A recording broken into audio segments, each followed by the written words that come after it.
All right. Good afternoon or good morning to everyone, depending on where you are. My name is James Sutherland. I'm with Federal Aviation Administration in the aircraft certification area. So yeah, I'll be your host this morning. So again, thanks everyone for joining. We do have a good agenda for this morning and like to get started. With that, I'd like to introduce Karen Gaddis, the FAA co-chair, and then Nick Matthew, the USHST co-chair, and also a guest from EASA, John Franklin, for the vertical aviation safety team. So with that, Karen, do you have any opening remarks? Hi, James. Yes, thanks, and welcome, everyone. I just want to acknowledge that it's been another rough few days in our helicopter community. Since Friday, we've had 4 helicopter accidents, 2 of which resulted in fatalities. And so, this is, very important work that we're doing here. Really since December, we've had, kind of a real negative trend happening. So I appreciate everybody's interest in this and involvement. We have our work cut out for us, but I am very thankful that we have this team of professionals and, feel that we can, turn the ship and get us going in the right direction. But it has been a pretty rough few days here in our world. And back over to you, James. All right, thank you, Karen. Yeah, with that, Nick, do you have any introduction statements? Yeah, can you see me? I'm not sure I can see myself. Yes, we can. We can see you. Okay, so excuse my my attire. It's pretty cold here, about 23 degrees in Texas, so I'm trying to keep warm.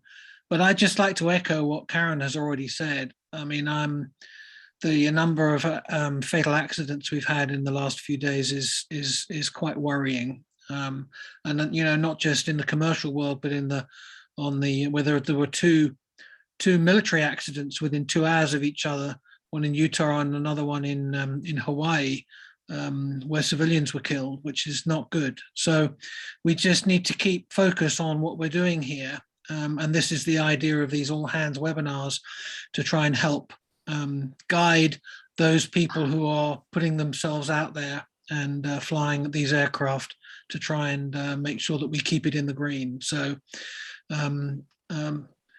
as we say in the UK, pin back your lug holes and listen and learn. And we've got some good presentations for you today. With that, I'll hand you back. Thanks. All right. Thank you very much, Nick. And with that, like John Franklin, you can say a few words and then we'll get into the presentations. Fantastic. Thanks very much. And huge thanks for the invitation. We've been collaborating for many years, but it's been really exciting to be part of kind of this new group of VAST and really kind of taking our collaboration to a whole new level. And particularly, we all have this common goal wherever we are in the world, and trying to get all these fantastic things that people do every day with helicopters and rotorcraft in all sorts of amazing situations. And the more we can do to collaborate and only reinforce the messages the others have said, that the more we can do to collaborate and talk about the challenges we all face and share these things even at a global level, hopefully the more accidents we can prevent and the better situation we find ourselves in. Excellent.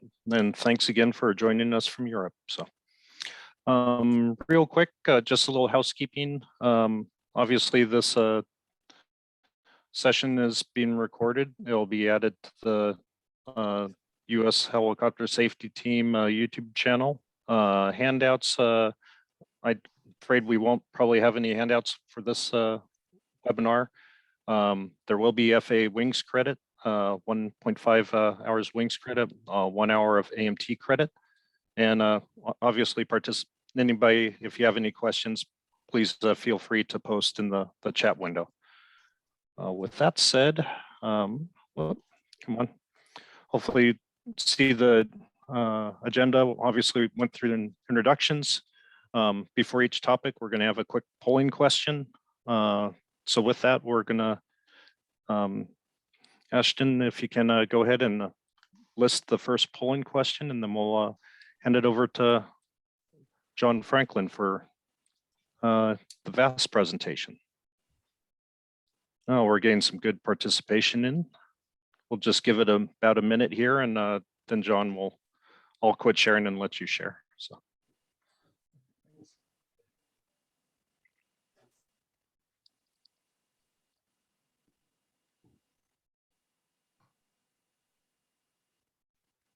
Just a couple more minutes. The good news is, looks like most people have heard of VAST. It's a narrow margin, 53 to 47%, with 70 people responding. So go ahead and I'll stop sharing and then hand it over to you, John.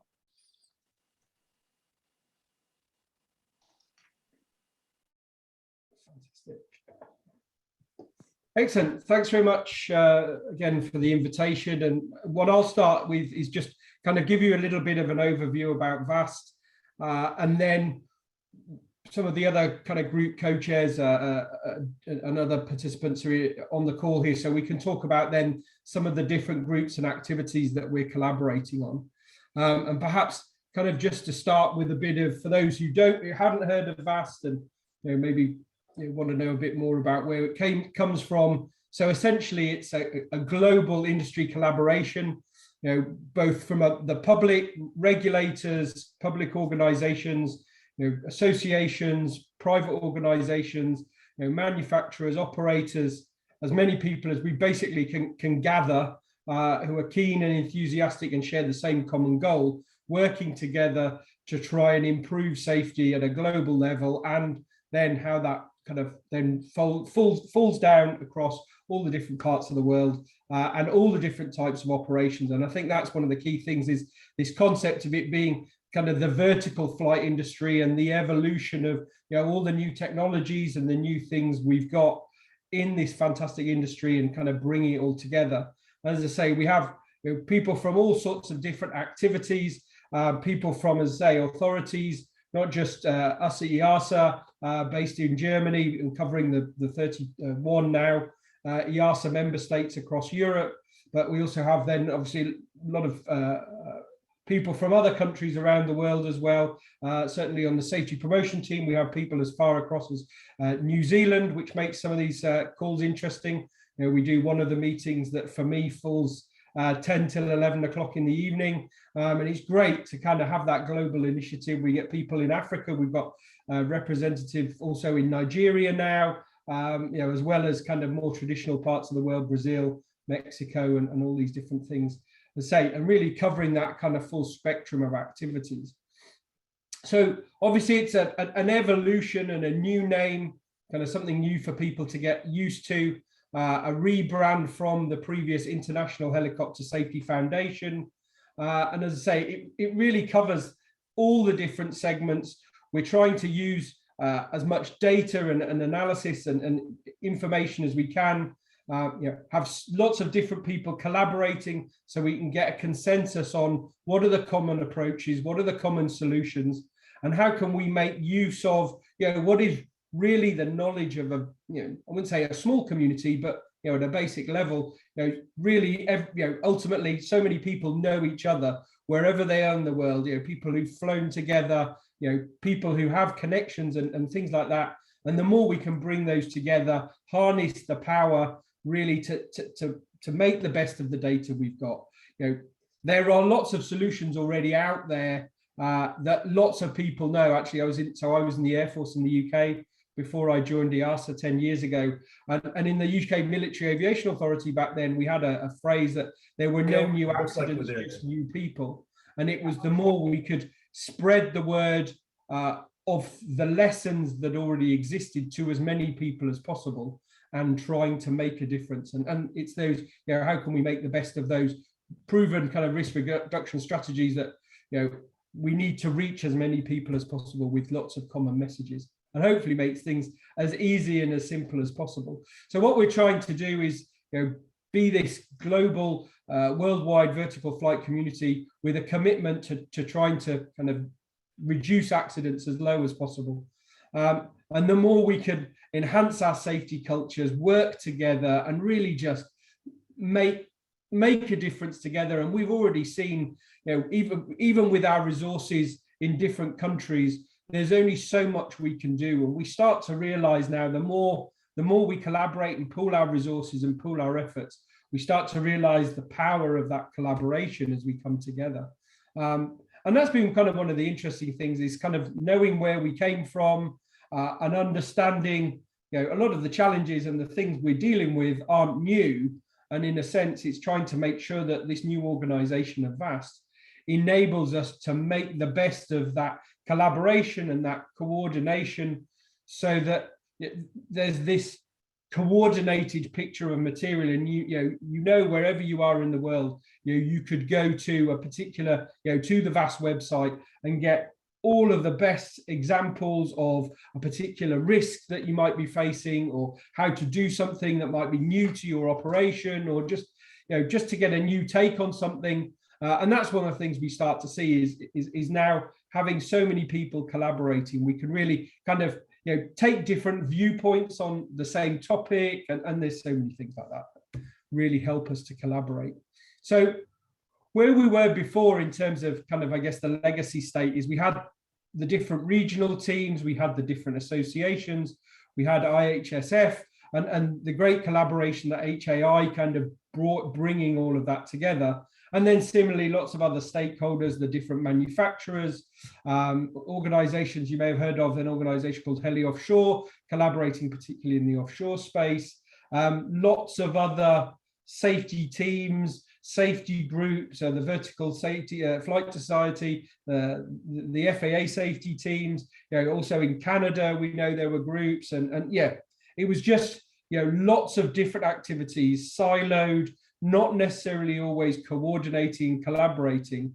And the best kind of way we've been talking about it is, it's like being in a room with 100 conversations all happening on broadly the same topic at broadly the same time, but you can't necessarily hear the one conversation because everything's kind of, people are talking over each other, and it's all slightly different ways of doing broadly the same thing, and ultimately nothing really gets traction. And that's kind of ultimately what we're trying to get to, I guess, is that we start to the first point where, we're starting to break down these silos now, figure out how we work together, bring in different people from different regional safety teams into all of the different work stream activities. And we'll talk about those a little bit more in a few minutes. Bring together the associations in that collaboration, bring together all of the other stakeholders, the manufacturers, the operators, and organizations big and small, and just bring them together with a common goal and see how we can make the best of all of these different things that we've got. And that's kind of where we get to, is hopefully we can, through the vast coordination and all the different sub activities, is really harmonize the subjects we're talking about, the solutions we're developing, and really kind of hopefully have a real game changer on the different ways we work together and all of these different things. So what we're really trying to do now is really expand awareness of the team, get more and more people involved who, we see so many people have so many fantastic views. We see people, if I talk about it from my perspective on safety promotion, we have fantastic people all over the world making, really inspiring videos, making great pieces of material. And the more we can bring that together and share that as much as possible, share all this content through the VAST website and all the other channels, the VAST conference that's coming up later in the year, it gets really, really exciting, hopefully. So that just gives you a little bit of an overview of VAST itself. And now I know, we've got a number of us from the different subgroups and the sub activities of the VAST. And I don't know how we want to go through this now. But just to kind of give you an idea, we have this at the top level, we have a steering committee with various different people from across the industry at global level. And then kind of probably the most interesting bit is to talk a little bit about the different working groups here. So I mean, maybe I could start by talking about the safety promotion group a little bit. So I co-chair that group with Chris Hill from HAI. And again, we have people from all over the world. We have a social media subgroup. We're starting to now pick topics of the month. So this month we're focusing on safety technologies, for example. And at the moment, we're collecting the material that exists from different parts of the world, putting it on the website. You know, Tom Gliston is doing a fantastic job helping us coordinate all of that material, bring that together, and then share it as much as possible. Now, kind of the next steps we have is, you know, there are different people doing different types of content. So we have, for example, here in Europe, we're working with a young helicopter pilot called Mona Seeberger, who's kind of doing more kind of blog style articles, things a little bit different.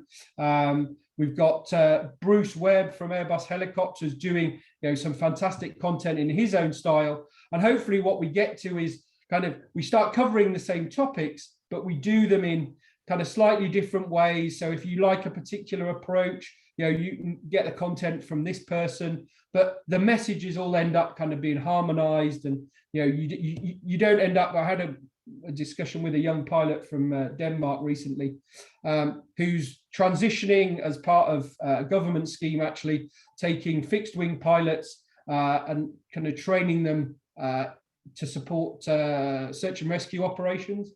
And it's interesting, he's kind of come in with a very fixed wing mentality, quite a new pilot to the aircraft community. And he says, yeah, there's lots of information, but when he's trying to find a solution about a problem, there might be 10 different versions of the same thing. And I think, yeah, that kind of problem is where we hopefully can really add value from our side. Is, you know, if you're looking for you have a question or something to solve, if you can go to one place and get one common kind of solution that's as simple and easy as possible to use, hopefully that makes a real difference. So that's what we're all about in our group. And I don't know, somebody else wants to take over and talk about one of the other groups, Nick, maybe?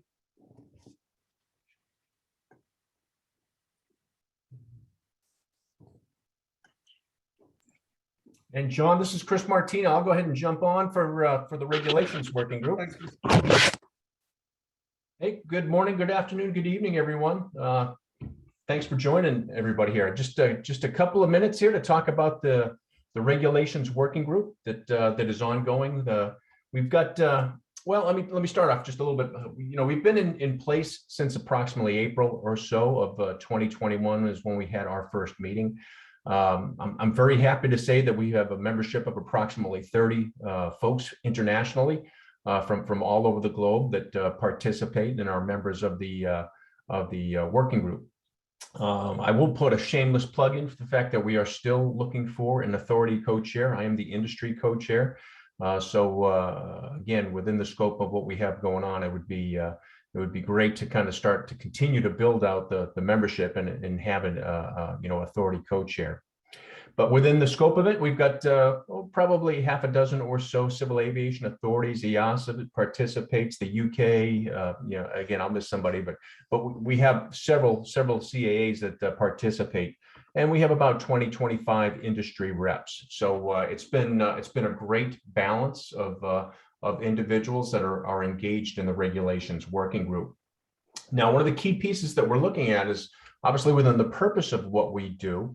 Obviously we want to kind of assess and take a look at the full issues of, the scope of the issues related to any of the flight rules. And I know we say regulations, but it's not always necessarily the regulations, standards, things like that. Obviously the ICAO, doesn't produce regulations. They produce the kind of the standards that everybody complies with. So just because it's called regulations, I want to make it clear that it's not necessarily just regulation pieces that we are looking at. So again, one of our primary functions is to harmonize, the international community in terms of rules and regulations and standards. And we also function very well to hopefully take a look at what the industry's needs are in terms of data necessary to make decisions on harmonization of rules, regulations, and standards. We do work closely with their international safety teams in order to get them what they need. And again, one of the neat things we want to do is just determine what the best practices are. Again, an industry that's unified or harmonized in terms of what our goals and priorities are, obviously is going to be more impactful. So what we're working on right now is probably the foundational aspect I think that most people would consider. Yeah, it's really hard to make decisions if you don't have harmonized data. So we have kind of latched onto that as our foundational project that they're working on. Is again, identifying some standards across the board that we could use internationally to allow us to start doing analyses of mishap data. You know, if one transportation safety board is recording, you know, A, B, and C, and other ones are recording D, E, and F, it makes it hard. It makes it apples and oranges as far as the comparisons go. So what this working group is doing is we're working to study the current pool, if you will, the repositories of information that's available out there, and to come up with hopefully some type of standardization or harmonization in terms of what is available for analysis. And what we're working on right now is just a listing of best practices and standard items that could be used for that. And then later on, what we'll do is those presentations will be made to the other working groups within the VAST in order for them to kind of analyze it and take a look and see if we're on the right track. I think probably several of you are familiar with the work that is put out by the US's FAA as far as their monthly rotorcraft accident data reports. Our goal is, our vision is to have something, and other transportation entities do that as well, but I just picked that one as the example. To be able to have that capability on the international community, to be able to have a monthly report or a quarterly report that basically says, hey, this is what happened, you know, and these are the mishaps that occurred, and these are the number of fatalities, and here's the common themes across several of the mishaps. Again, the goal is to create something that the international community can use to start educating and informing their way forward. So that's what we're working on right now. A great bunch of folks on the regulations working group. So unless there's any questions, I'll go ahead and turn it back over to our host, and I will be quiet now. So anyways, happy to answer questions if anybody has them. Thanks. All right, thank you, Chris. And yeah, Chris Johnson, you're still on mute there. There you go. Hi, James. Hi, everybody.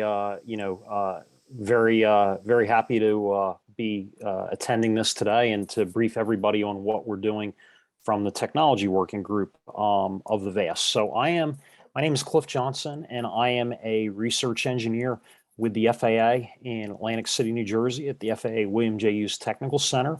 And I have the honor of being the government co-chair on the VAST Technology Working Group, working alongside of Mike Hirschberg, who many of you know is the president of the Vertical Flight Society, and who is my industry co-chair, and about 20 to 25 really amazing people that we have within the working group.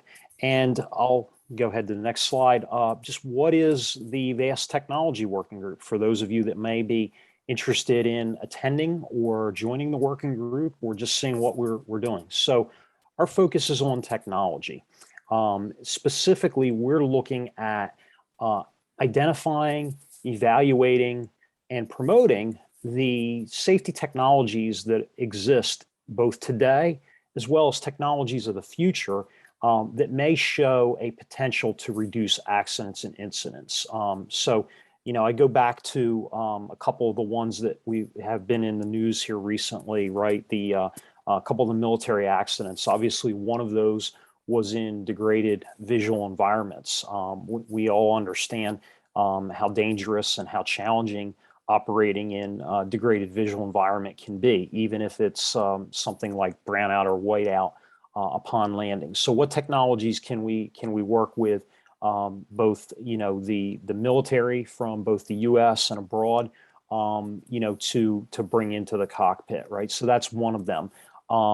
We've been focused on looking at things, other technologies that really attack the root causes of the accidents and incidents as they occur, right? So things that look at loss of control issues or flight into instrument meteorological conditions, right? Or just general things to to limit distractions in the cockpit.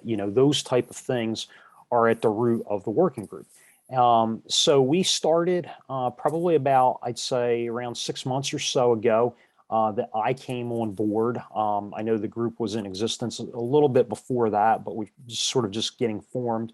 And during that time, what we've done has been to come up with a list of some beneficial safety technologies, looking at certain specific solutions a little bit closer and more in depth, which includes things like digital cognitive assistance. So we're working with some of the folks at the MITRE Corporation on a potential program with the United States Helicopter Safety Team, which was one of the helicopter safety enhancements that wasn't prioritized early on, but for some cognitive assistance technologies like a digital co-pilot, looking at things like wire and hazard avoidance systems and vision systems technology. So things like synthetic vision systems, enhanced vision, enhanced flight vision systems, combined vision, head-worn, helmet-mounted displays, and everything that goes into that entire domain of technology that can consist of sensors and displays to help the pilots. Looking at other things like flight data monitoring and other things that are not on here as well.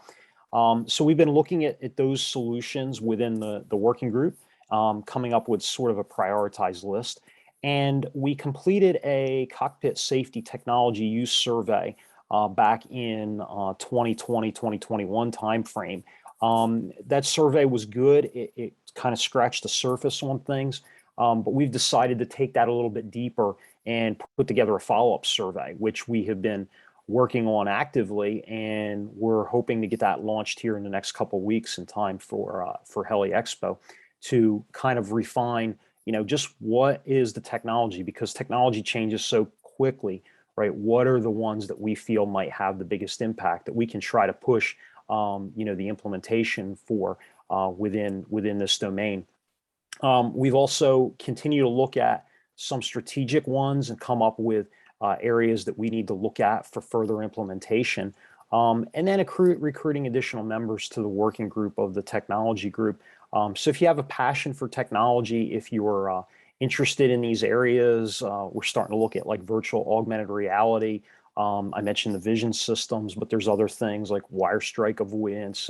There's other type of things when we get into automation on the flight deck and new types of, autopilot, auto land systems, and energy management devices and things. So there's a lot that we can do, but we can only go so far without help. So certainly, if anyone has an interest in joining, please feel free to contact us, and we would love to work with you. I'd love to have you on the team.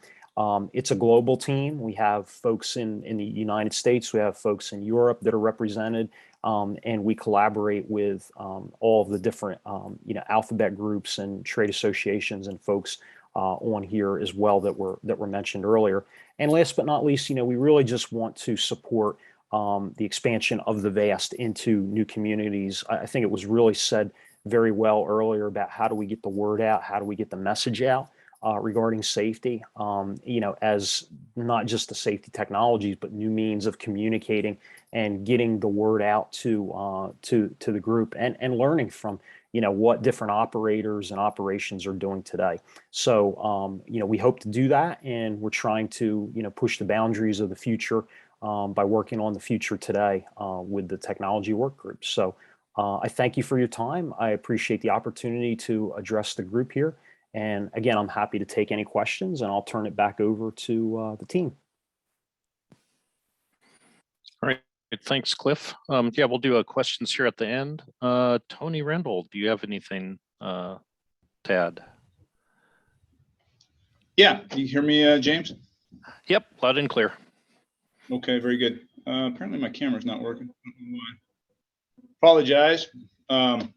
Yeah, so I am the co-chair for the special working group that's working on potential rating system for helicopters. Kind of like most of the groups that have been talking already, and in accordance with what the VAST is all about. We are an international working group.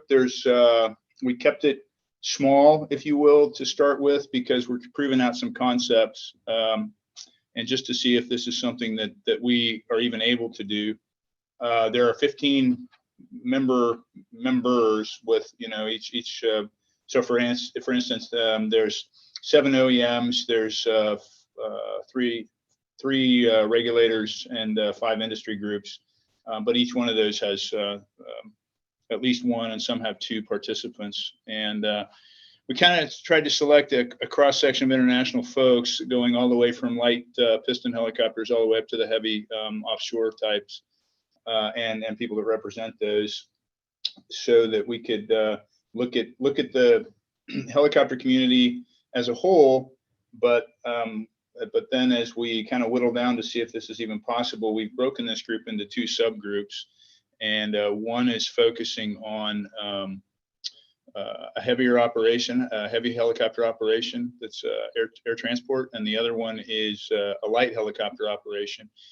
And we put them in a specific environment. And what we're trying to do is see if we can flesh out what a rating system based on the air vehicle looks like, as applied in an operating environment, a specific operating environment, and operation. So we've done a lot of work on that. We've got our data sets. One of the members of the group is actually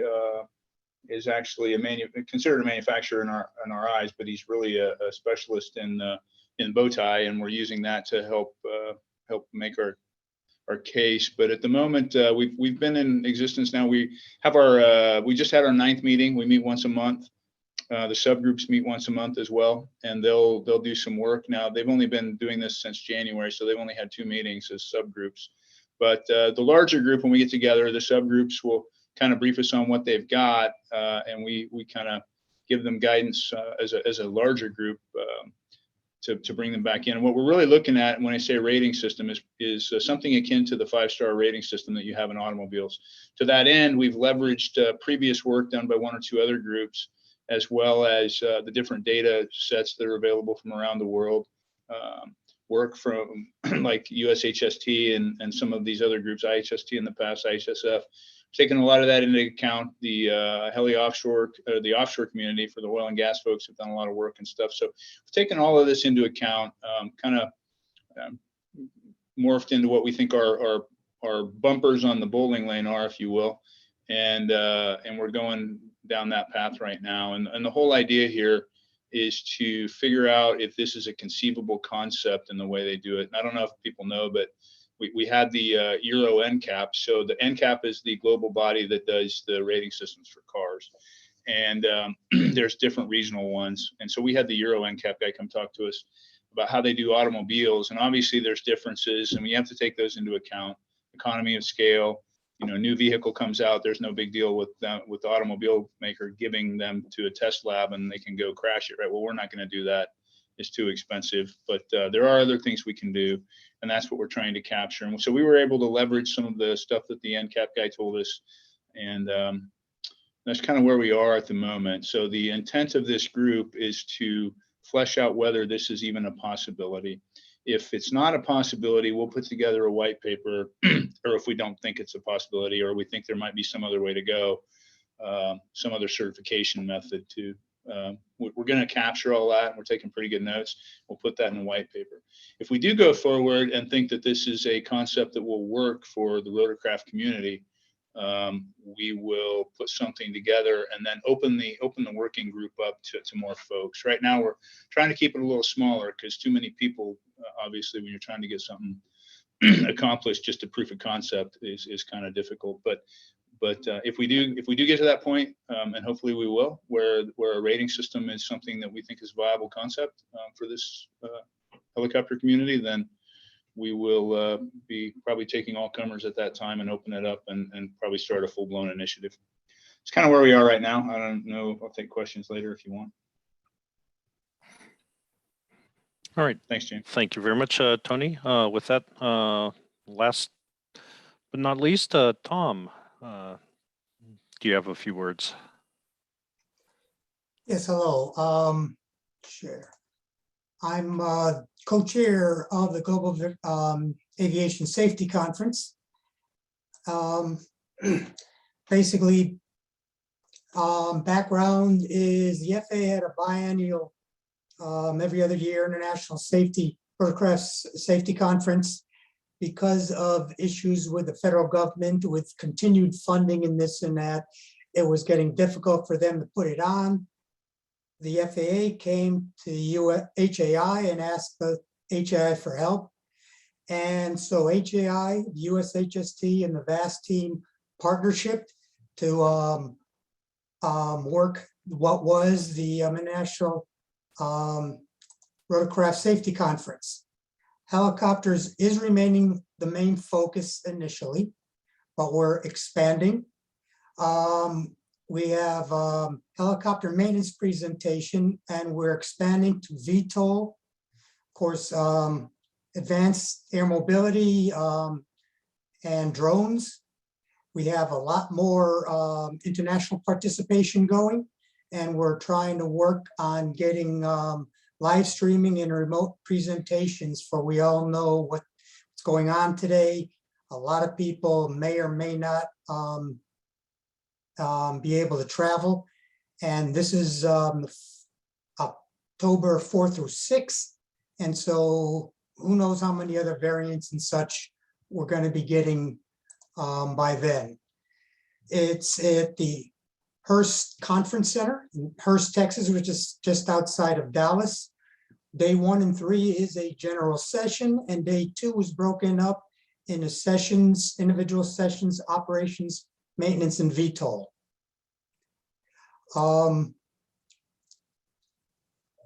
We've had a couple of other presenters talk about needing help. And if you go to vast.aero at the bottom of every page, there is a message section. If you'd like to help, fill that out, and that comes to me. I get it, I look at it, I respond. And so that's the long and short of it. We've been running a little over, so I've been asked to make this short as practical. Anyone has any questions, I'm sure we'll get them at the end. Back to you, James. Hey, thank you very much, Tom. With that, I don't see any hands raised, but we'll allow anybody, if they have any questions for the VAST team, to go ahead and raise their hand or add a question in the chat. If not, we'll get ready to move on shortly here. But thanks again for everybody from the VAST team. Let's give it a sec here. I'm not seeing anything. So we'll go ahead and start with the next polling question real quick. Next on our agenda, once I can click on the right screen, is maximizing the personal value of the safety reporting system. We have the polls going. Good news is we're now over 100 people attending the meeting, so getting quite a few people, quite a bit of interest. So as the polling questions keep coming in, Gary, I'll go ahead and stop sharing if you want to go ahead and bring up your presentation. All right, sir. It's going to be just what you see is what you get with this presentation. All right. So hopefully everyone can see. And first of all, quite frankly, it's a real privilege to be in this room with everyone and speaking and sharing some of these ideas. I hate to admit it, but I've had over 40 years of aviation experience in fixed and rotary wing and across all spectrums from military operations all the way right through to the smallest mom and pop shops, where I've spent a lot of time with helicopter operators struggling to get their heads wrapped around safety management systems and programs, because as we all know, And those results are quite interesting to me, and I can speak to some of those. As we all know, to provide some of the rotary wing services to some of these larger corporations, there is a requirement to have a proof and evidence and a functioning safety management system, allowing for evolution and all of those things.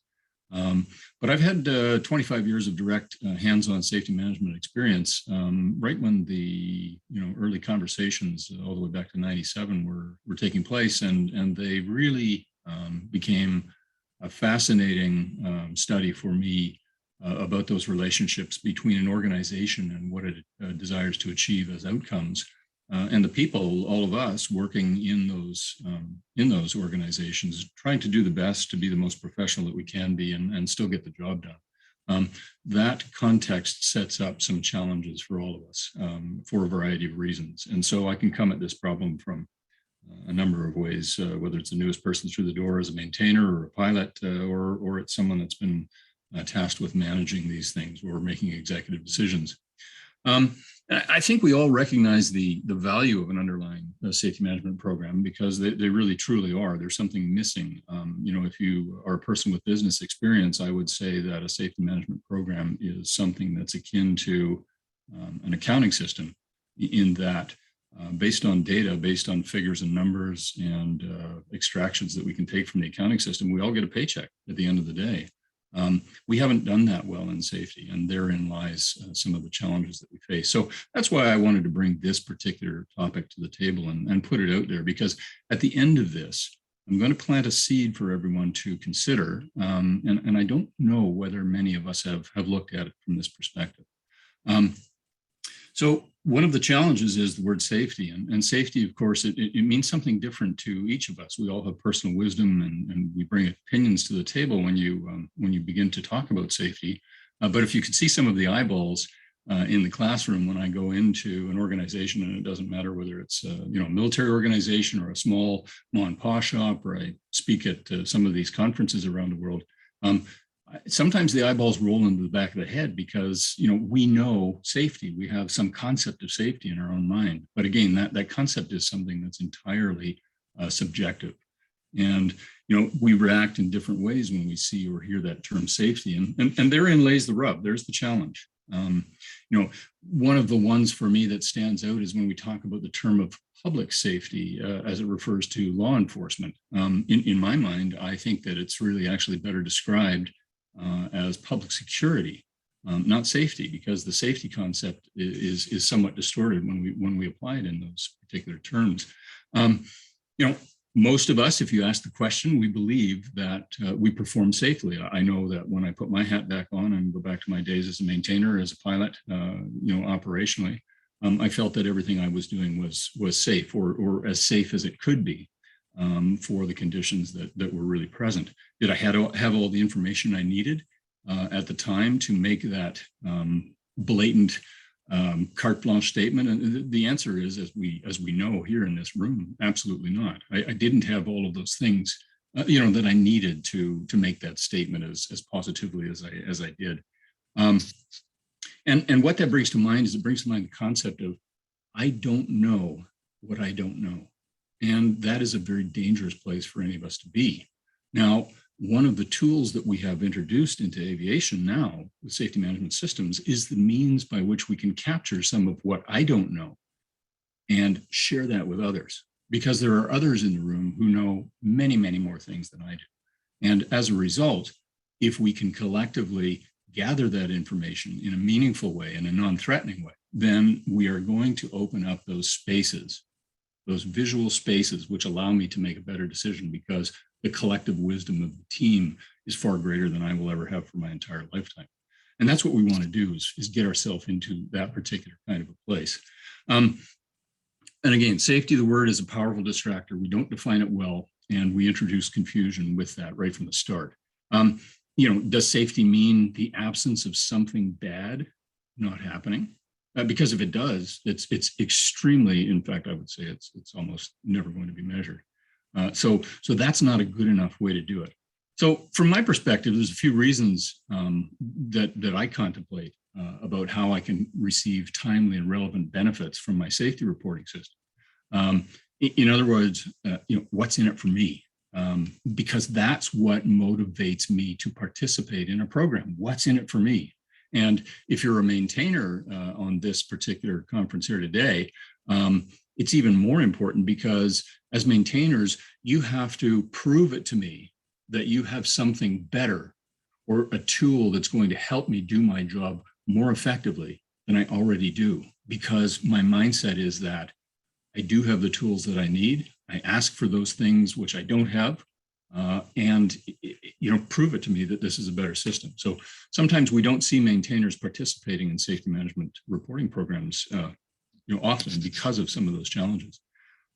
So if I can get personal value, from the safety management system, then, and it's not a burden, then I can probably interact with it much more effectively, and I can also derive the benefits that data-driven approach is going to give me. So there is value there. And I think, again, in this room, we probably all know that.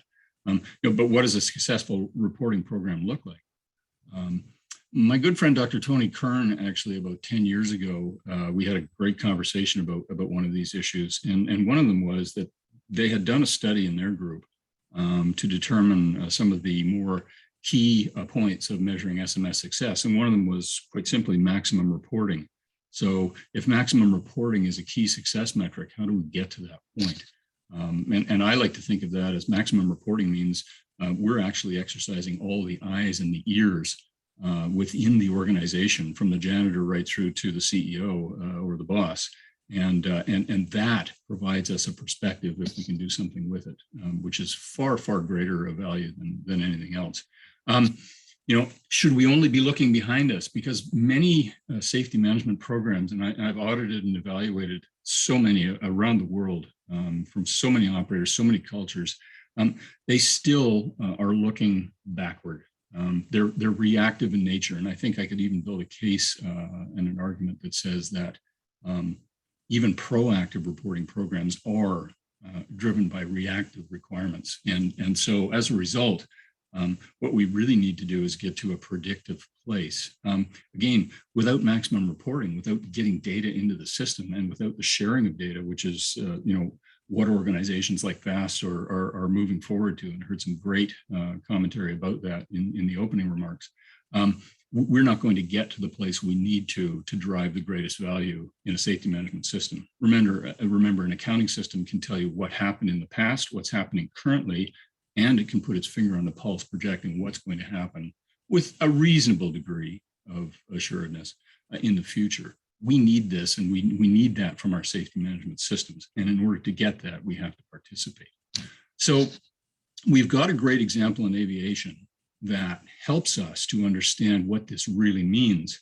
And that example that exists today is simply the simple act of a pilot obtaining a weather briefing before they go flying. Every one of us as pilots actually does that. And what that weather briefing does is it provides us with the information that we need at the time to make the most effective and better educated decision about what the route of our flight is, what we can expect on the way, what we can expect at the destination. And if you're flying in some of these obscure and more challenging locations where I've spent a lot of time up in the mountains in the west coast of Canada, you get a better handle on what you can expect throughout the course of the day. And consequently, we get better information, better decision-making as a result of those things. In fact, we may cancel or scrub a mission completely because the weather is not cooperating. Well, I really propose that a safety management system has to have that type of fidelity and that type of availability so that people can, in advance of any job that they perform within the aviation sphere, have those little lessons that we've learned available in their pocket at the time that they need them so that they can make better decisions, whether it be a maintenance action where something went wrong because somebody did something wrong or something happened.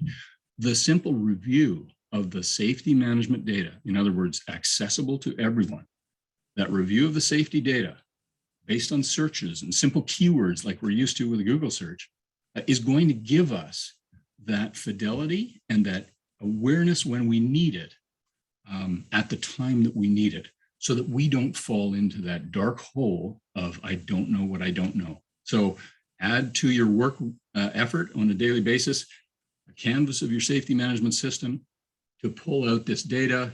You know, what's the safety weather look like today in advance of the job that I'm going to do, whether it's flying, whether it's maintaining, whether it's in the shops, whatever it might be.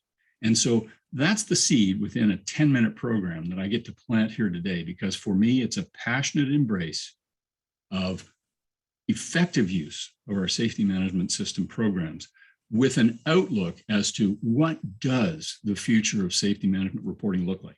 To me, it's a simple statement. I'm a pilot. I've got a briefcase. In that briefcase goes my weather, or in today's modern electronic environment, it's on my iPad. And quite frankly, we're missing a huge part of the value of a safety management system in raising the level of awareness within our organizations by not being able to provide that data right now. So I'll leave it at that. Look forward to any questions that you might have. And that's basically 10 minutes. So thank you so much for that time. Yeah, thank you very much, Gary. I'm not seeing any raised hands yet. We are running a few minutes behind. We'll go ahead and keep watching for see if anybody raises their hand on the attendees. And our next topic is going to be the Rotorcraft monthly accident briefing. Lee, you can go ahead and start pulling up your presentation, and if we can fire up the polling questions real quick. I'm still not seeing any questions from the previous one. So again, hey, thank you very much, Gary. Polling questions are moving in, and we'll hand it over to Lee from the FAA. I'm afraid Cheat Shin from NTSB is unavailable today. Dreadfully announced he's off at a recent accident. So we'll hand it over to Lee here very shortly. Where about half the group is responded. And a majority, again, the question is, what percentage of fatal accidents in calendar year 2021 were personal or private?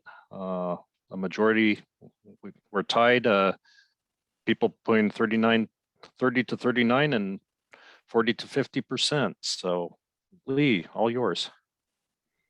All right, thanks, James. I'll answer that as we go throughout the presentation here. So thanks everyone for joining today, and just step through the usual metrics. So Karen and Nick alluded to this at the beginning of our time today, and this chart shows what our 5-year average fatal accident rate is, and it's a story of us right at the moment not trending in the right direction, or at least where we want to be. So revisit our goal for the USHST. It's to reduce the 5-year average fatal accident rate to 0.55 by the beginning of 2025. So just counting down on that goal, we have 2 years and 10 months remaining, and find ourselves right now just almost 2 months into 2022. So 4 years and 2 months goes into this 0.8 per 100,000 flight hours. So that's obviously quite a bit off the mark from where our 0.55 goal is. And we finished the 2017 to 2021 5-year block at 0.75 per 100,000 flight hours. And as we go into one of the subsequent slides and look at the individual year rates, you'll see why we've seen this climb so much over the last couple of years. This is just a different presentation, same kind of theme though. Our baseline that we were working from was from 2014 to 2018, the 5-year average fatal accident rate of 0.62 per 100,000 flight hours. Go over to the far right side of the chart. The green bar, 0.55 per 100,000 flight hours is the goal. Our average that we just looked at for the 5 years it's in progress, 2018 to 2022, 0.8 for the years that are going to count towards that goal. So in other words, at the end of our goal period, it'll be 2020 to 2024. So right now we're in the 2020 to 2022 timeframe, and it's 0.79. January and February, very high so far, 1.04 per 100,000 flight hours, and February with 3 fatal accidents and still 6 days to go, in the month. We're at 1.3 per 100,000 flight hours. So these are both very concerning. I think you all remember from some of our past discussions that basically anytime we see that fatal rate go above 1 per 100,000 flight hours, we're in pretty bad territory. So we'll look at some of the historical charts, and the last time that we've been there early in the year. So again, I don't want to cry wolf too much on this when we've got 10 plus months left in the calendar year, but definitely not the start that we were hoping for. So this just gives you an idea of how those rates translate to counts for the first couple months of the year. The blue line that you see depicted on there, that's the counts for that the baseline years of 2014 through 2018. And as a reminder, for the USHST to hit the goal of 0.55 per 100,000 flight hours, we need to see a count total that's somewhere 15, 16, 17. So really no higher than in here if our flight hours remain at around 3 million or so per year. So January, February, we've had 4 cumulatively, 1 in January, 3 in February, and just by way of comparison to last year, 2022 compared to 2021, we did not pass 4 fatal accidents for 2021 until April timeframe. So again, we're out of the gate with a steeper line than we would want to see optimally. So getting into the individual fatal accident rates by year, and this is what is driving us now to a 5-year rate of 0.8 per 100,000 flight hours. You can see 1.04 for this current year, but what's happened is, as we did our first couple of years worth of updates, we still had these low years that we're calculating into the average. Well, as we continue to move right, those years have continued to drop off. And as we've talked about in some of our past presentations, we've been locked into this almost 0.8 per 100,000 flight hour realm for almost 4 years now. So that's why you see these low years drop off. All these years are now being incorporated in, and then we get a start to the year like we've seen right here. That's why we're seeing rates that are well north of where we want them to be. From a fatality rate standpoint, you can see 2.09 is where we stand for January, February timeframe. We finished 2021, since I haven't given a presentation yet for wrap up of 2021. You can see we finished 2020 and 2021. We're basically on par with each other.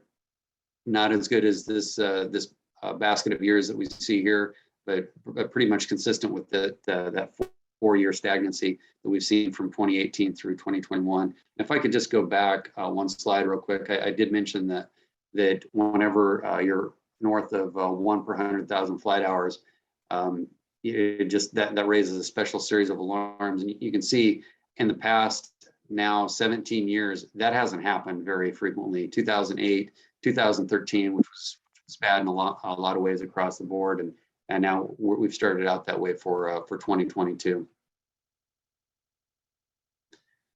So now to the accident rates.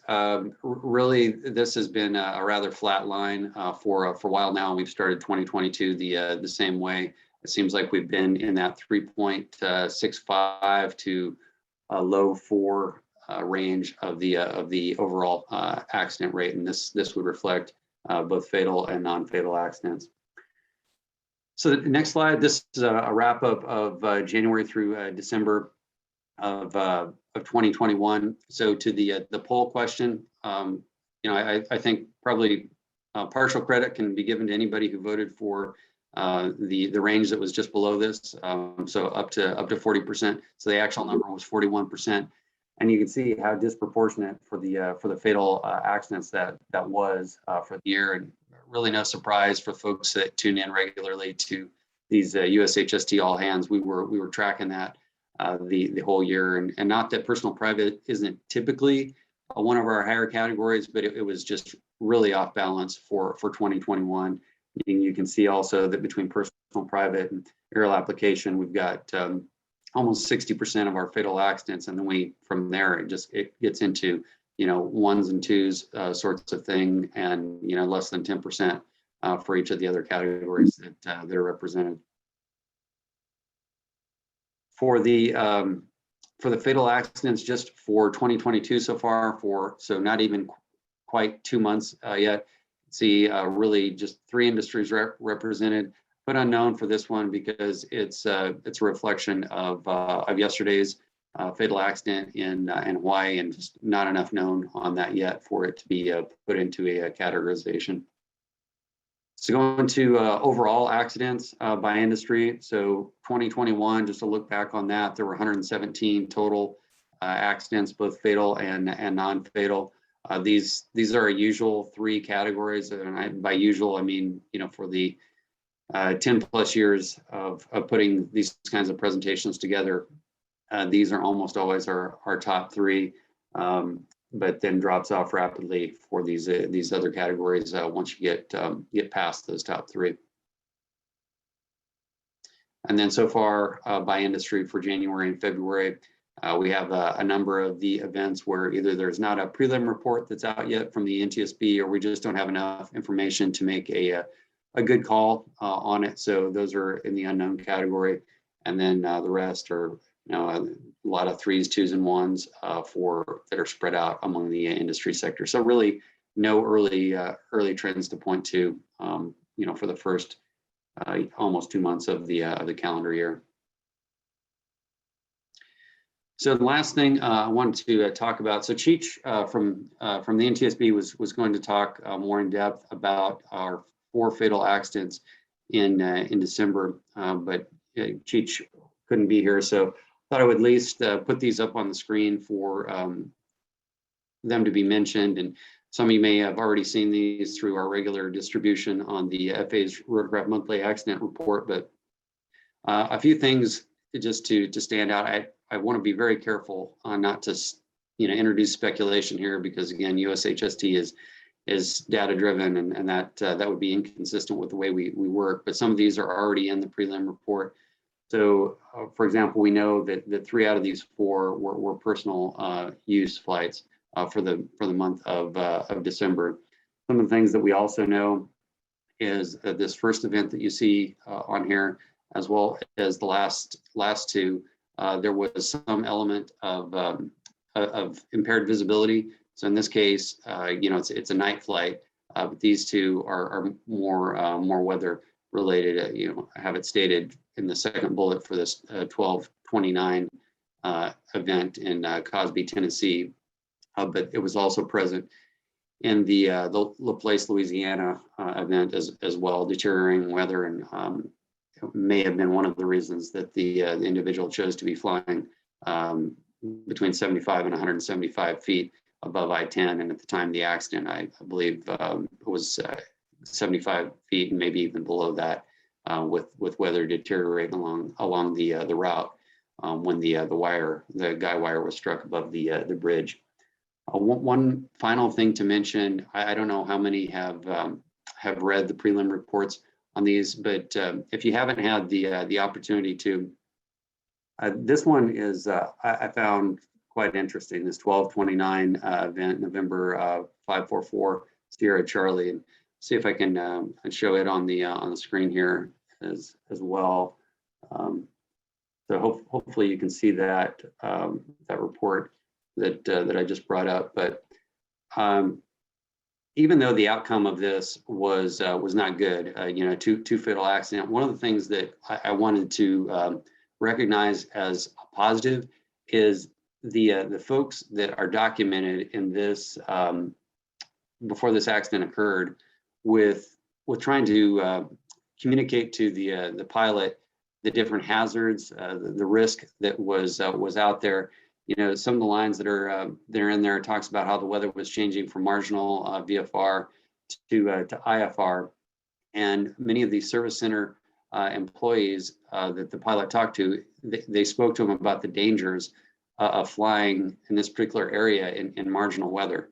And one person even went so far as to take them to the training room and show this book that was there about the various CFIT accidents that had occurred in the area over the years.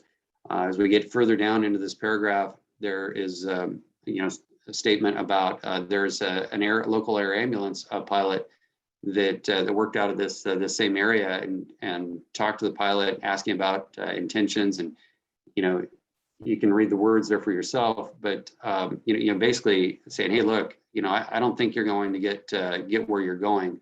You know, and there's also power lines and other things that are out there. So again, the outcome of the event wasn't good, but the intentions of these folks is really what I think you know, we're all about trying to do in the USHST. You know, we're trying to let people know what hazards are out there, what risks are out there, how those can be mitigated. And you know, at the end of the day, for whatever reason, the pilot chose, you know, not to listen to the wise counsel that was offered by folks in this area. But it doesn't mean that they did the wrong thing. In fact, I think you could argue that they did everything in their power to try to make sure that person was making a well-informed decision. It just, you know, unfortunately, didn't work out in this particular case.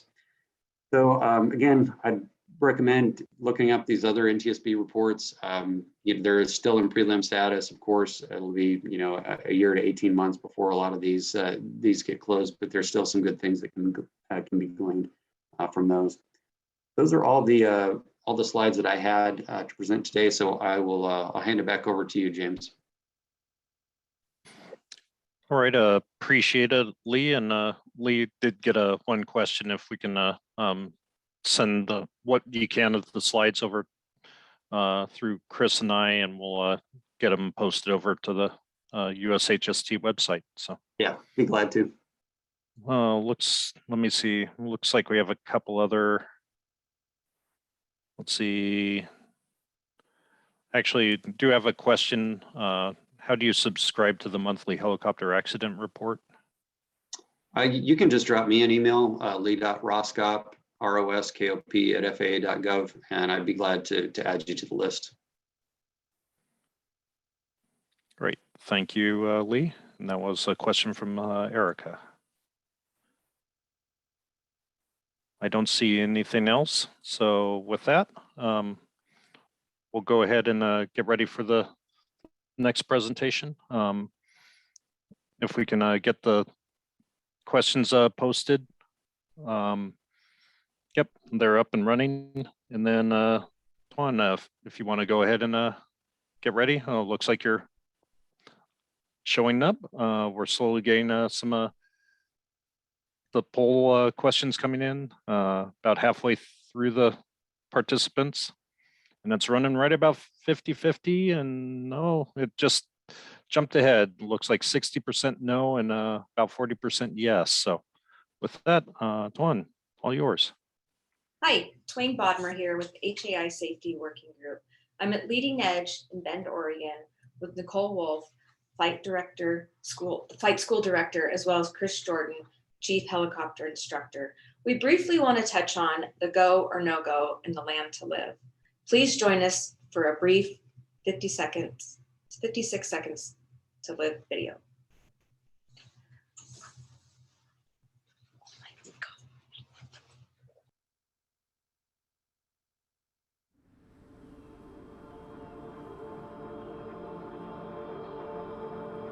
You're looking at the weather and it's legal for now. But the day's forecast calls for worsening conditions that might go below limits. Your flight today is for an important new customer that needs parts delivered 50 miles away. You rush through your weather and pre-flight and realize you'll be cutting it close with the forecast. You're informed that the parts are delayed in reaching you, and the weather isn't getting any better. You hurry through your checklists, but you got this.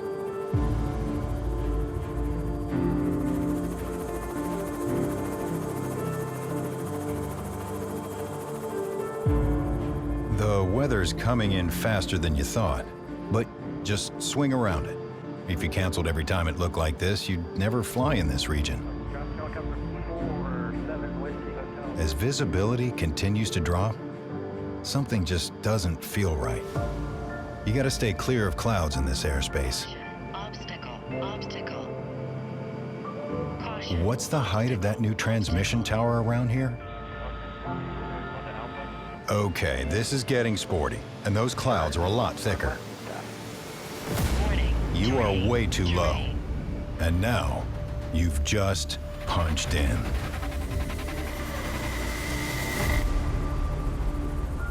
You feel paralyzed. Time is standing still. You vowed never to let this happen. You now have 56 seconds to live. You're way too low, and it's like the ground is reaching up to you. Panicked, you overcorrect.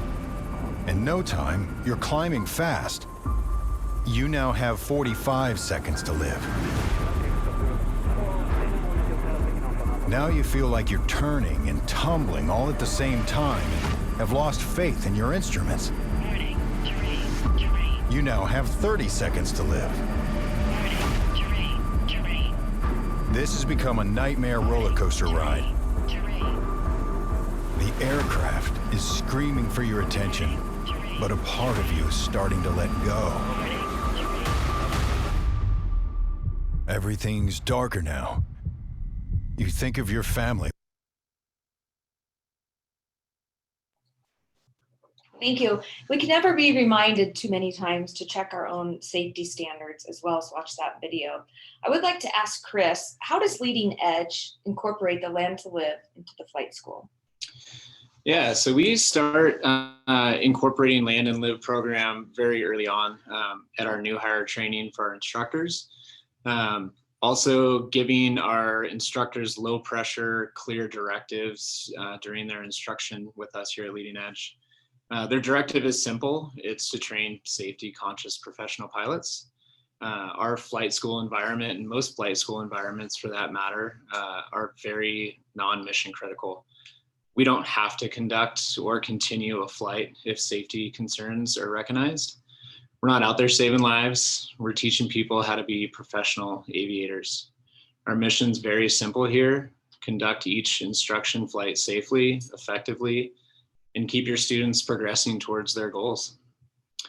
We also reassure our instructors via our Just Culture process to make them and all of our students and instructors that it's very clear that we have their backs on terminating a flight in any phase, whether that's choosing not to go, or if in flight they have a safety concern, whether that's a low fuel light, chip detector, deteriorating weather, or those abnormal vibrations that make the hair on the back of your neck stick up. Bottom line for us and what we convey to our students and instructors is to land the helicopter as soon as you feel that the safety of flight is jeopardized and is a concern. And if you do make that decision, there's no repercussion on our side as a management team or from the FAA that you did make that decision, which is the right decision in a lot of circumstances. The last thing we want going through their minds when they're making that land decision or to continue on under bad circumstances is if they're going to get in trouble from us or anybody else. In a nutshell, land your helicopter, assess the situation from the ground where you're safe, and we can go from there. Great, thanks, Chris. Nicole, as the flight school director, can you tell us how the SMS and risk assessment helps students make a well-rounded go or no-go decision? Yeah, thanks, Twain, and thanks everyone here for having us today. Chris mentioned how we talk about the Land and Live program with our instructors during new hire training and how that develops in flight. But this whole process starts way further back. Like Gary mentioned, in the SMS system, making sure that our pilots are reporting events that happen to them or concerns that they have early and often. That's really going to establish that mutual trust between the pilots and the management team. Those reports get reviewed by our safety team, and we assess whether we need to develop and implement new training processes or procedures. And then that information is shared with the pilots at our monthly instructor meetings. That way we can all learn from each other's experiences and not have to go out and make those same mistakes for ourselves, and just it makes the organization better. Another tool is really making that go, no-go decision with a flight risk assessment. Having the option to land and live once you're out flying is great, but it's not something that you should rely on when deciding to go or not. If your school or your company doesn't have a risk assessment tool already established, I was just going to do some review over how you guys can create your own checklist, just going back to the basics and getting something written out so that you can make those better decisions when you're making that choice to fly or not. So the main things on your checklist are going to cover those 4 areas of risk: the pilot, the aircraft, the environment, and any external pressures. So starting with the pilot, am I fit for flight? How much sleep did I get last night? Have I had enough food and water today? How long has my duty day been? What's it going to be once I get back from the flight? Am I going to, be too tired for this? Next is going to be the aircraft. Which one am I flying? How recent am I in there? Am I current? Is it appropriate for the mission that I'm about to go complete? And then your environment. So that's your weather, the terrain that you're flying in. Are we going to be flying day or night? What are the weather forecasts, and what type of terrain? Is it more mountainous? Do we have the equipment? If we do have an unplanned landing, are we prepared for that? And then lastly are those external pressures, right? We all feel that, whether it's your boss or your customer that really wants to go get the flight done, go make money, get flight time, all that. You're always going to have that pressure to fly, but there's always a chance to reschedule. You can do it another day. There should never be that pressure from your company or your customers forcing you to go out and fly. So those are some questions that you want to ask yourself. You have those written down before you go fly, making those easily accessible, and just a mental checklist that you go through before every flight. So once you have those questions for yourself laid out, you really want to evaluate how much hazard those risks are going to bring to you. So external pressures and weather are those top 2 things that get us as pilots into trouble, right? Your boss is wanting you to go fly, but it's really important to remember that a flight's never mandatory. You can always reschedule it to a different day. And then for weather, it's really easy to look at the regulations or your company's weather limitations that you have and think that, okay, it's within those weather limits, so I have to go fly. But especially as newer pilots, you definitely want to have your own set of personal weather minimums that meets your experience and your confidence going out and flying in that weather. So whether you're a student pilot just starting out, or maybe you're newer into the industry, it's really important to write your weather minimums down, have them black and white written out, if it's for flight or your knee board or whatever you use for your pre-flight assessments. And set what's safe for you as the pilot that you are today. You want to start with the regulations. Obviously, you can't go out and fly in anything less than that, or your company operations manual limits. Sometimes the company manuals are going to be the same as the regulations. They can be more restrictive. And then you can set stricter requirements on yourself. That way, when you're looking at the weather, okay, yes, I'm going, or no, I'm not, based on what I've already determined for myself. You want to reevaluate those every few hundred hours of flight time, maybe once a year, to expand those limits as you do get more confident. You can maybe ask a more senior pilot with your organization, or go out with your instructor and see what it is like to fly in higher winds that you're not used to, lower visibility, lower clouds, and start to get that experience so you can expand your flight limits. So that's super important to have those personal limits set down. And then the last thing that I wanted to touch on is that it's never too late to make a no-go decision. So that's what the Land and Live program is all about. You've decided to go, you're out flying, and it doesn't matter whether you are loaded up on the ramp with passengers and fuel and you're ready to start the engine.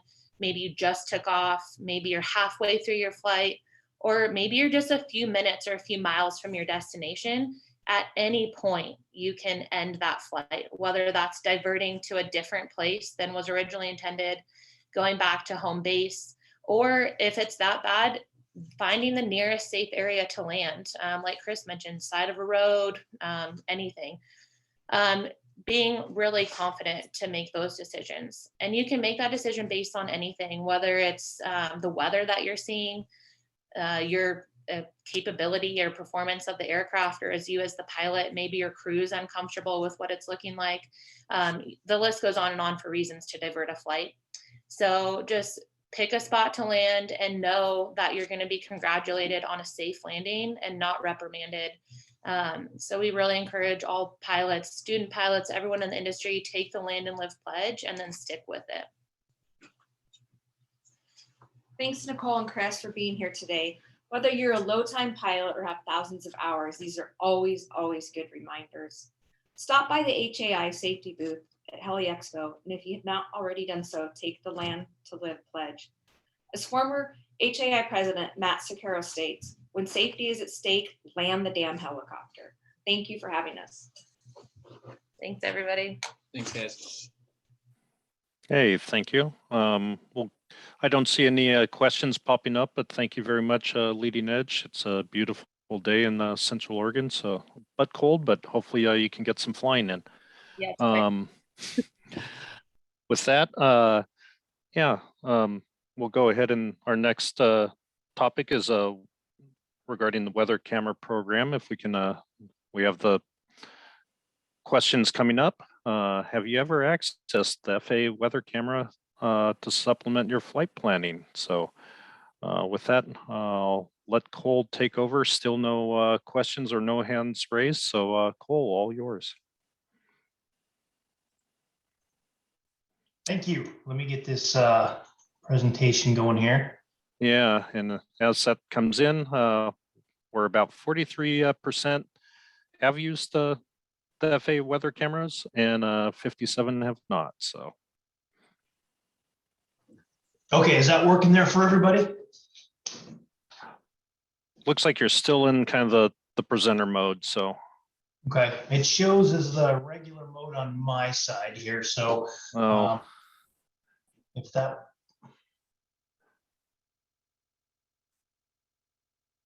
I forget how to switch it. So.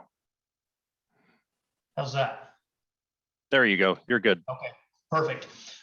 So I wanted to start off really quick. I think that following the go or no go topic that we had last is about perfect for the weather camera office, but the crash that happened yesterday in Kauai, we do have a camera system that is going in that area. In fact, it's going to go there at Makaha Ridge. That has been identified by our engineers in doing site surveys as a very high area of interest for Kauai. I don't have any of the specifics yet of what happened there, why that happened, but just to give a quick little bit on that. So I'm Cole Pope. I'm the program manager for the weather camera program.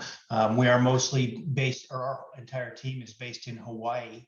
And I'm going to give you a quick overview of our program and what we're doing and where we plan on going in the future.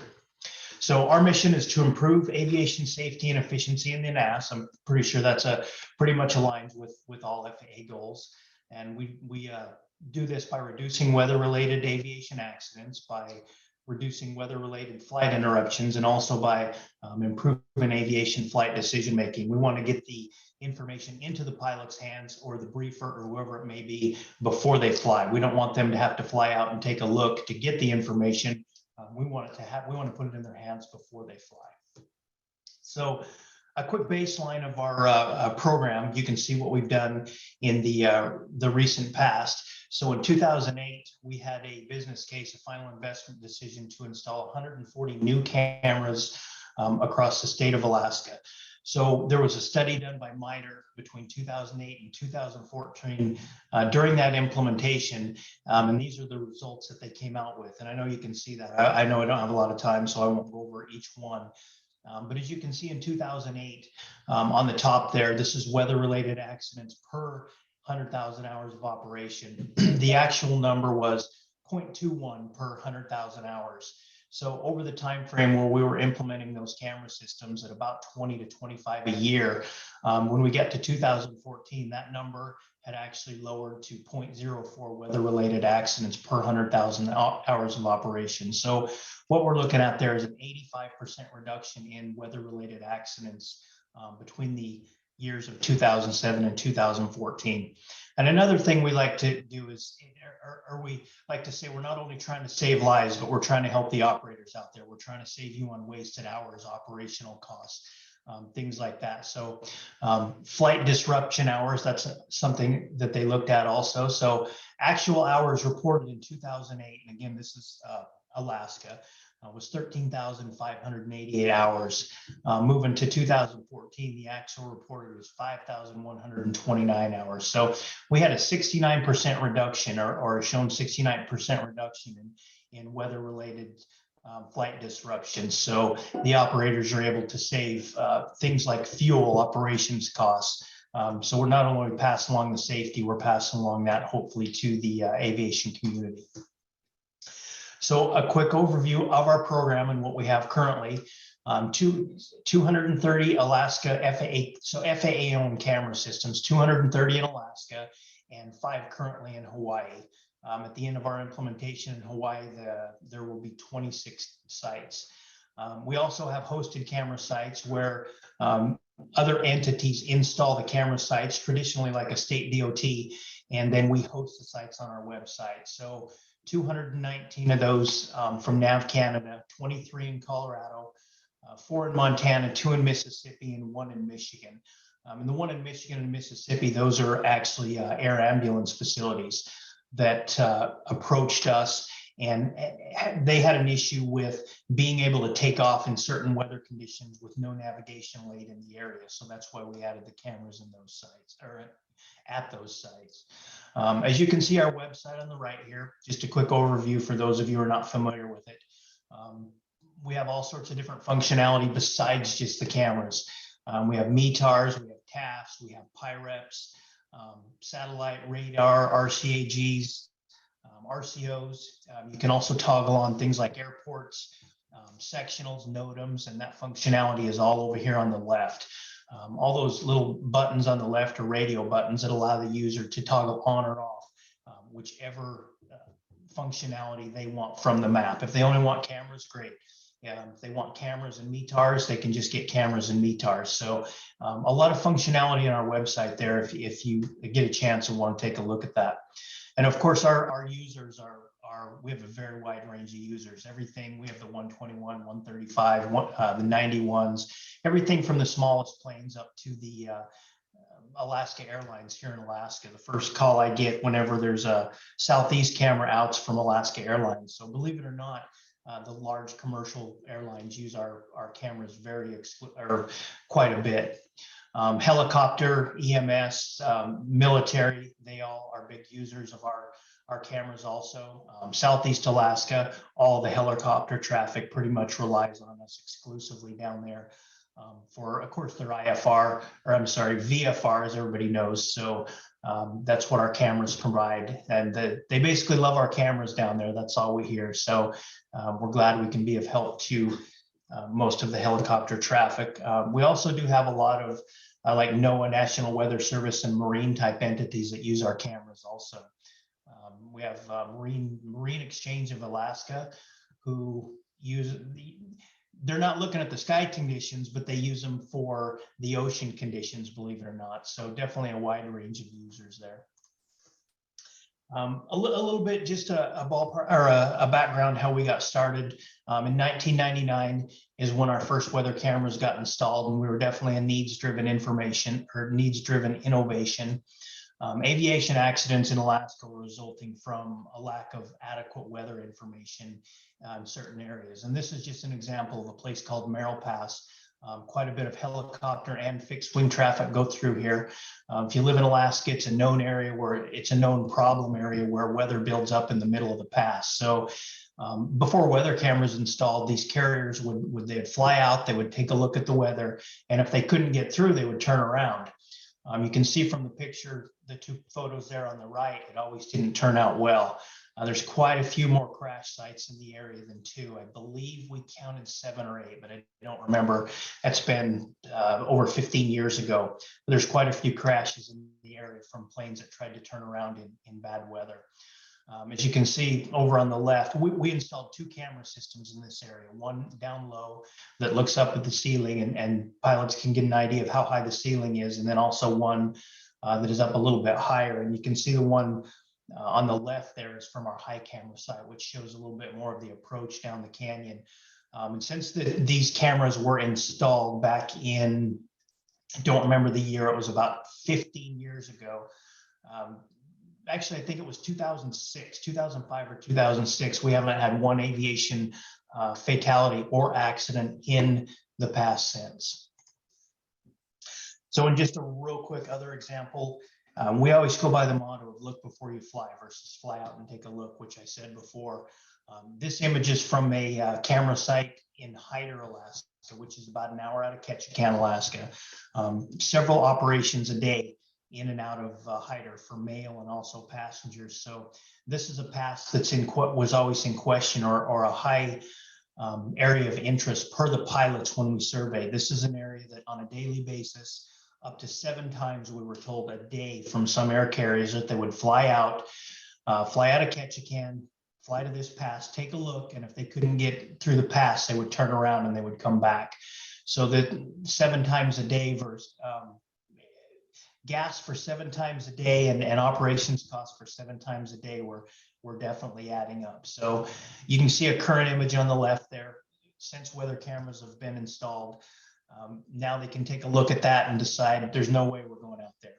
We don't have to fly all the way out and take a look. We can see the weather before we go out there.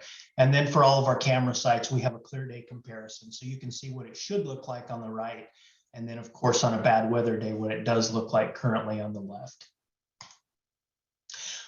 Just another quick example. This is from Anchorage to Cordova.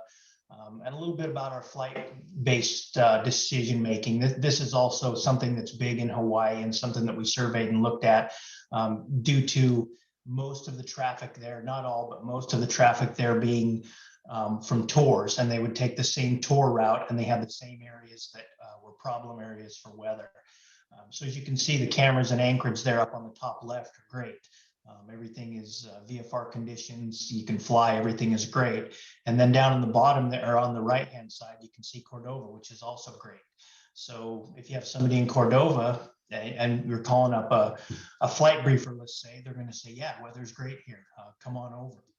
So then you look at the 2 images that are kind of on the, I don't know if you can see my pointer there, but these 2 that are kind of in the middle here, that's a place called Portage Pass, which is another one of those places in Alaska that's kind of where the weather builds and sets in there, where airlines or where the fixed wing can't get through. So if you look at that, it looks great to take off, looks great to land, but once you get halfway there, the pilots were turning around, same thing. So now, since cameras are there, they're able to look at the entire flight route and make a decision per the entire flight route as if they want to take off or if they want to wait to take off. So just a quick, we install everywhere. Being in Alaska, we have many different hurdles we have to overcome. So just wanted to give you a quick couple of examples. Over on the left there, we've got Cape Spencer, which is a lighthouse with a helipad out of Juneau, about 45 minutes out of Juneau. Down on the left there is what we call our Skagway. That's a PL2 base. The only thing we need for that, you can see the dish there in the camera system. The only thing we would need for that is an AC or a DC power connection. And then we take our dish out, we take our cameras, we set the base wherever it needs to be, and we have a camera system. So the 2 in the center there, the one you see with solar panels, the one on the bottom is from Alaska, and the one on the middle there is for Hawaii. 2 different solutions, but the same result. We have areas that have no power, no communications, nothing on the side. It's just a raw piece of land. So we go out, we install our platform, we install solar panels, we install wind generation if needed, and we set our cameras out there. Basically, we don't need any power. All we need is a land lease from the lessor, saying that, sure, it's okay to put your cameras here. We walk out, put our cameras there and walk away. So these were two, the one on the bottom is actually kind of a fun, not a funny story, but this was a place that's in national wilderness and we couldn't get a lease. So what our engineer came up with is that site is actually installed below mean tide line. So we went out and we installed where we didn't need any lease. There's actually not any land requirements because it's below mean tide line. And I would say maybe 20–30% of the time, the legs are actually underwater at that site. So it's a pretty cool site for us. And then of course you can see tower, that's a pretty standard installation. We love if there's a tower and power available, we can throw our cameras up high enough to get the views we need. And of course there's power and communications there. And then over on the right, I threw that one in there. That's the first site we did in, that's at a hospital in Michigan, Ann Arbor, Michigan. That's the first site we did for, I believe it was Metro Aviation, was that entity. We had two different helicopter or two different air medic entities we worked with. And I get them mixed up between them and Mississippi. But I threw that one in there showing also that we can pretty much put a camera system anywhere. A small pole, our cameras, we did put a light on that one and we walk away and that's less than a day for our guys to install. So because of that business case where we installed the cameras starting in 2008, we had 3 recommendations from NTSB. The first was to install weather cameras in Hawaii. The second was to establish weather cameras in the CONUS. And the third was to enable flight specialists to be able to use the cameras in their briefings as part of their briefings, because they're pretty widely used in Alaska, but I think they're not as widely used in other areas. So because of the NTSB recommendations, we now have funding to install 26 weather cameras facilities in Hawaii. And this was a congressionally mandated funding that came to us specifically for these camera sites. So you can see over on the right kind of where our planned implementation is.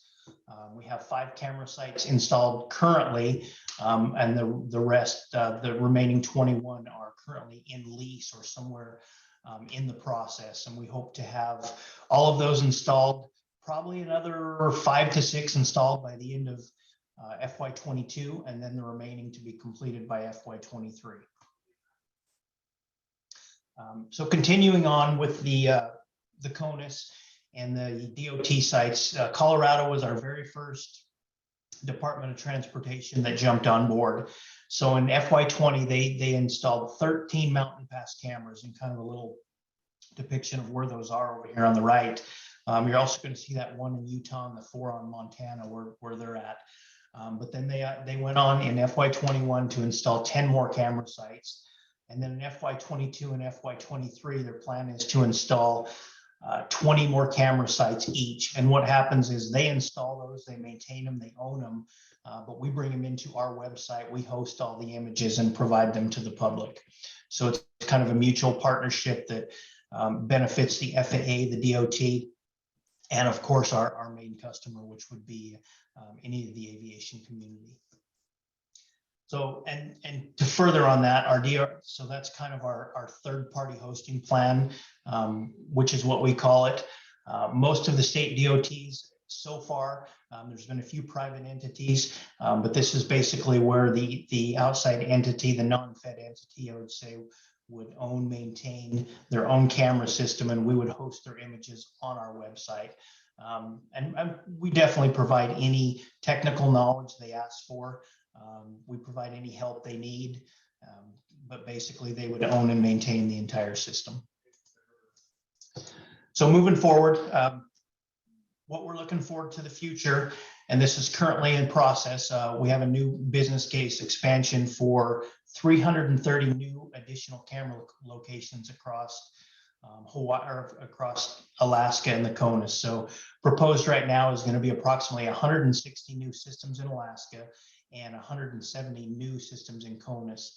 And this is scheduled to start at the end of 2023, most likely August, September of 2023 is when this we should get a final investment decision and be able to start that implementation.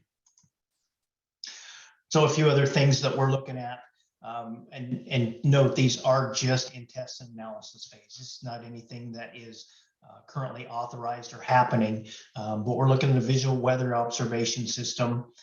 This is going to take our weather camera system and it's going to kind of step it up a little bit. We're going to have the goal is to develop a 360-degree camera, a camera that doesn't just have 4 images like we currently have, but is able to see anywhere in a 360-degree rotation, and the user would be able to play with that and see anything they wanted to see in that 360 degrees. We would also have a self-validating weather sensors on there that would provide weather, provide the wind speed, direction, basically anything that an AWAS or an ASOS would provide. Optimally, we would have that functionality as well. And these would be in places where en route locations, mountain passes, places where there's no METAR data currently. We're not in competition with the AWAS or the ASOS. We're only trying to fill the gaps is what we would look at. And then, of course, one of the things that's a huge deal for us in Alaska is communications. And I know that's not as prevalent in the lower 48, but for us, communications is always an issue. So we're looking into satellite Wi-Fi telecommunications. We're hoping that soon Starlink and OneWeb come out with their services that will be able to work anywhere. That way we can go to that mountain pass, we can throw out our weather cameras with a couple of solar panels and maybe a wind generator, and we can put cameras anywhere in the US that they're needed without any restriction. Most of the places out there that we see that need the different nav aids are places that have these restrictions. So kind of something we're looking at. And that's the end. I knew I was kind of on a short time frame, so and I tend to be a little bit long-winded about our program and talk quite a bit. So that's the end of it for me. I threw my contact information over there on the left. If anybody has any question, contact me anytime. Like I said, I'm in Alaska. Our entire program's in Alaska, and I'm glad to answer any questions. Thank you very much, Cole. Let's see, I don't see any questions yet. So yeah, with that, James? oh, go ahead, Karen. Yeah. Hey, James, thanks. I thank you, Cole. I appreciate that. I know you're working with Walter Combs for many years, and you picked that ball right up, and it hasn't been dropped. But I just want to acknowledge couple of things, and I'm from the flight standards side of the house, and very, very intimate with the camera program for Alaska, which has been part of my area of interest the last couple of years. And Bob did put a note in the chat that I want to acknowledge.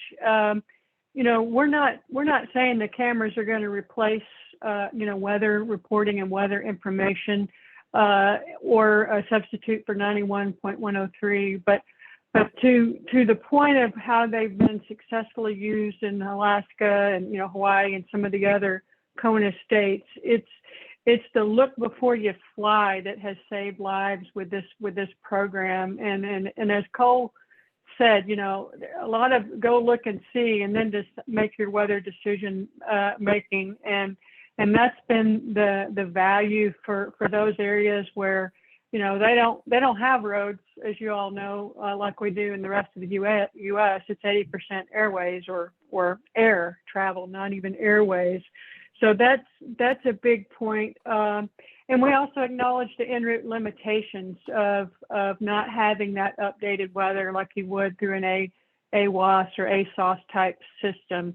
But for the return on the investment and the cost and just the ability to put some of those systems in those remote locations, this has been a game changer. And you briefly mentioned the VWAS, and I'm intimately involved with that project. And that's something that for a tenth of the cost to AWAS, as it finishes up its testing, that we'll be able to implement in some of these remote areas with very little maintenance costs or challenges for maintaining, like we have to send a person to for the more sophisticated ASOS type units. So thank you, Cole. Appreciate that, and thank you, Bob, for the comment. You know, you're right on, but they also have proven to be very valuable in safety or decision making before you leave the ground.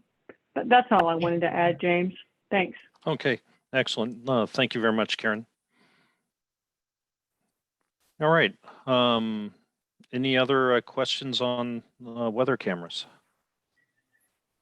If not, we'll get moving to our final presentation. Greg Brown should be up next. And with that, if we can get the next polling questions going. The question is going to be, are you planning to attend the Rotorcraft Safety Challenge presentation while at Heli Expo? We're a little tight on time, so Chris, I see you're showing up as Chris Young, but yeah, go ahead, and if you want to start your presentation, we have about 25% yes, 14% no, and dreadfully about 63 not attending Heli Expo. So with that, over to Greg Brown.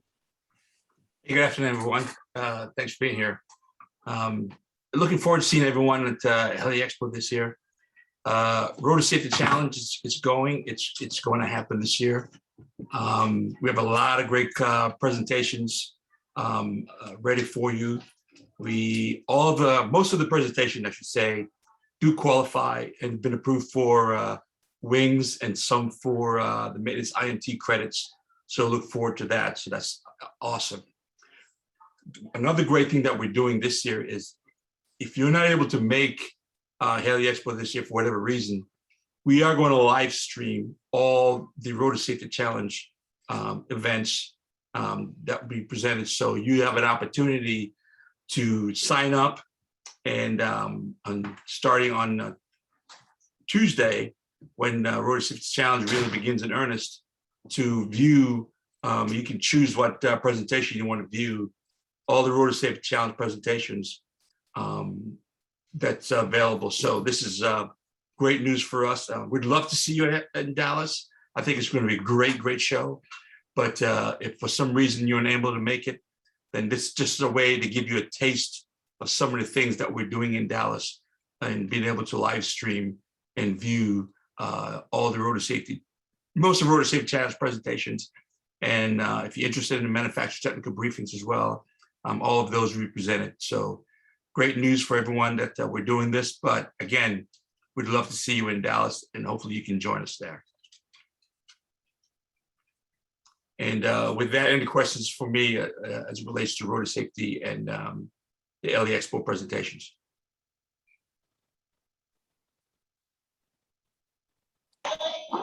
Hey, Greg, we posted the link to the Rotor Safety Challenge in the chat for everyone to see.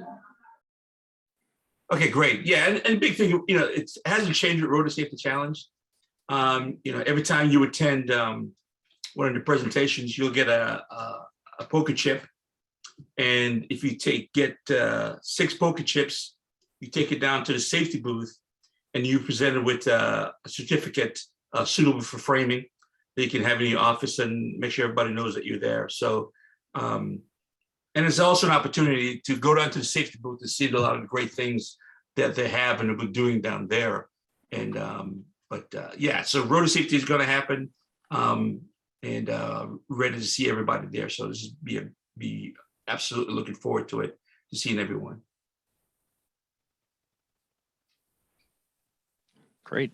Hey, thank you very much, Greg. I'm not seeing any questions pop up either. So with that, we'll go ahead and get ready for our closing remarks. Real quick, a brief shout out for anybody that's interested in helping out USHST. Go ahead and email myself or Chris Young, my co-chair on this outreach program, and we'll go ahead and get you put into or sent the right direction. I'll post those emails here in a second, but before we leave. The next webinar is going to be April of this year. And Karen, I know you're a little tight on time, but just under the gun if you have any closing remarks. Thanks, James. The only thing I have to say is for those that will physically be at the Heli Expo next week, I will be there. I look forward to an in-person conversation and you know, becoming more engaged in this role. I've been on a side detail. It's kind of had me split with some duties, but by the end of March, I'll be full steam ahead and hopefully wearing the hat with a solid fit on my head. So thanks again to all of the presenters. Great information today. Thanks, James. Excellent. Thank you very much, Karen. I think Nick was going to be a little busy, kind of double booked. We want Chris is reminding everybody to visit the safety zone at Heli Expo if you do attend. Chris, do you have any closing remarks? I don't, James. Thanks for covering while I was in flights, but glad everyone could participate today and hope to see you at Heli Expo. Okay, great. Thanks, Chris. And if anybody else has any closing remarks from the panelists, if not, we'll go ahead and end a few minutes early. Thanks again, everyone, for your attention and questions.